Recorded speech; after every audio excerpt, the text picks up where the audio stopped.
2 Chroniques, chapitre 26.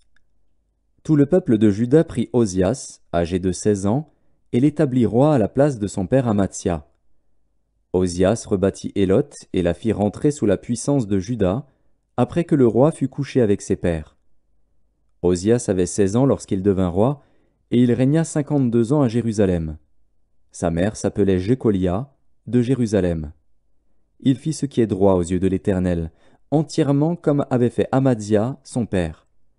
Il s'appliqua à rechercher Dieu pendant la vie de Zacharie, qui avait l'intelligence des visions de Dieu. Et dans le temps où il rechercha l'Éternel, Dieu le fit prospérer. Il se mit en guerre contre les Philistins.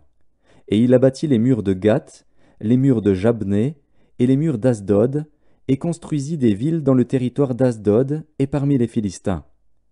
Dieu l'aida contre les Philistins, contre les Arabes qui habitaient à Gur-Baal, et contre les Maonites. Les Ammonites faisaient des présents à Osias, et sa renommée s'étendit jusqu'aux frontières de l'Égypte, car il devint très puissant. Osias bâtit des tours à Jérusalem sur la porte de l'angle, sur la porte de la vallée, et sur l'angle, et il les fortifia. Il bâtit des tours dans le désert, et il creusa beaucoup de citernes, parce qu'il avait de nombreux troupeaux dans les vallées et dans la plaine, et des laboureurs et des vignerons dans les montagnes et au Carmel, car il aimait l'agriculture. Osias avait une armée de soldats qui allaient à la guerre par bandes, comptés d'après le dénombrement qu'en firent le secrétaire Jéhiel et le commissaire Maazéja, et placés sous les ordres de Hanania, l'un des chefs du roi. Le nombre total des chefs de maison paternelle, des vaillants guerriers, était de 2600. Il commandait à une armée de 307 500 soldats capables de soutenir le roi contre l'ennemi. Osias leur procura pour toute l'armée des boucliers, des lances, des casques, des cuirasses, des arcs et des frondes. Il fit faire à Jérusalem des machines inventées par un ingénieur et destinées à être placées sur les tours et sur les angles pour lancer des flèches et de grosses pierres. Sa renommée s'étendit au loin, car il fut merveilleusement soutenu jusqu'à ce qu'il devint puissant. Mais lorsqu'il fut puissant, son cœur s'éleva pour le perdre. Il pécha contre l'Éternel, son Dieu. Il entra dans le temple de l'Éternel pour brûler des parfums sur l'autel des parfums.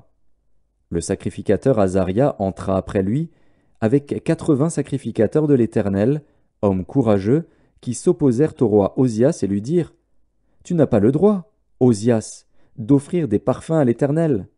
Ce droit appartient aux sacrificateurs, fils d'Aaron, qui ont été consacrés pour les offrir.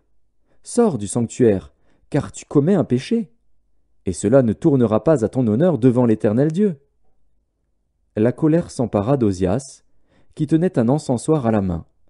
Et comme il s'irritait contre les sacrificateurs, la lèpre éclata sur son front, en présence des sacrificateurs, dans la maison de l'Éternel, près de l'autel des parfums.